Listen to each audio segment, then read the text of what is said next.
wasaaradda arrimaha dastuurka ee xukuumadda federaalk ee Soomaaliya ayaa kuna wada tashiya ku saabsan geedi socodka dib u eegista dastuurka la yeelatay maamulka gobolka Banaadir. kulankan oo ay ka soo qayb galeen gudoomiyaha gobolka Banaadir ku-xigeenadiisa gudoomiyaasha degmooyinka gobolka ayaa waxa ay talooyin ka dhiibteen howlaha ay wasaaraddu wado.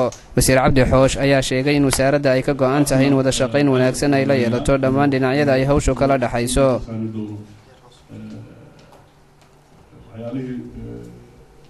equipment-ga ama imkaaniyaadka lagu fududayn lahaa sida projectors oo kale loo yimaadaan annagana aan soo diyaarinaa materialka ama video dadka la tusi lahaa soo diyaarinaa waxaan samayn karnaa 15 October waa dastuurka kan ugu dambeeyo transitional waa dowlad xawaan instructional sidaa sidii loo wadayn lahaa dastuurka 14 waxaan samayn karnaa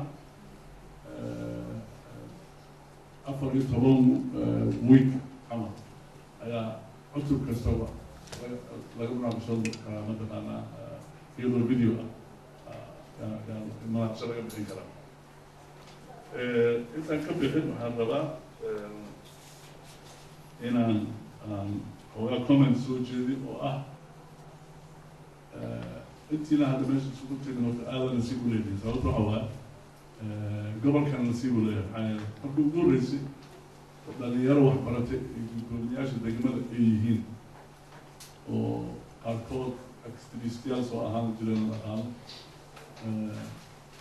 garanayana sidii mataqaanaa community-ga loo engage gareeyo ama mataqaanaa loo gaarsiiyo waxaa kaloo kusii faraxsanahay inuu gudoomiye idin yahay yariso oo howlahan asna wax badan kasoo shaqeeyo dowladna kasoo shaqeeya ama inta ha noqoto ama caasimadda ingiriiska ha noqoto howlahan iyo howlo uligama kasoo shaqeeyo. marka waxaan qabaa hadda idinka sidii salaad hadda u sheegayo inaad u noqon kartiin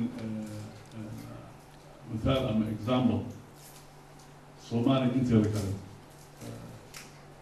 haddii aad ku dadaashaan in aan dastuurkaana meel marin maqaamka aragtiina aad ka gashaan halkan fiican ka gashaan iyo ta ugu weyntii u lahaa salaad inaad noqotaan dadkii hirgeliyey hal qof iyo hal gobolka ka geliyey aad noqotaan movementigeeda bilaabaan waxaa weyn waa intaasaan kusoo koobi lahaa.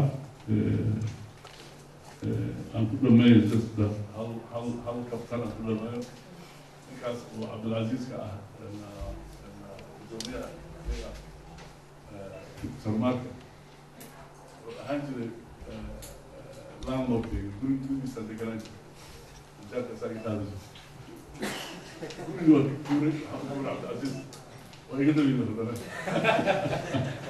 ugu dambeynna gudoomiyaha gobolka Banaadir ku-xigeenadiisa iyo gudoomiyaasha degmooyinka ayaa waxa ay talooyin u soo gudbiyeen wasaaradda. marka koowaad maadaama bulshadu aysan warahayn dhammaantood kuwa wax wada qora waxaan isleeyahay waxay u baahan yihiin dadka qaar inay dhegaystaan qodobada dastuurka waxyaabaha uu ka hadlaayo aragtooyinna ay ka bixiyaan ama ay ka dhiibaan.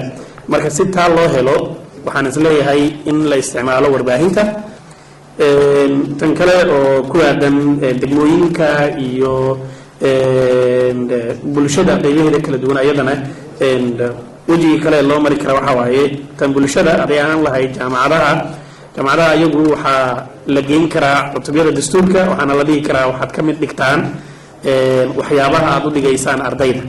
haweenka marka la yiraahdo waxaan ku leenahay qodob kaasoo cadaynaya awoodda haweenka Soomaaliyeed inay ka mid noqon karaan hoggaanka laakiin aanu ku qeexnay waxa ay haweenku markaas ay ku yeelanayaan. sidoo kale waxaan leenahay bulshada ummadda Soomaaliyeed waxaan soo jeedinayaa mudane wasiir inay u baahan tahay wacyigelin. waxa aan rabno waxay tahay waxa loo socdo waxay tahay doorasho qof iyo cod ah. haddii aanu dastuurkiiba cadayn iyo xeerkii iyo wixii awoodihii madaxweynaha prime ministerka iyo wax walbana ay isku qasan yihiin waxay leedahay caqabadeeda. سدام عبد الله SBS مقدشو.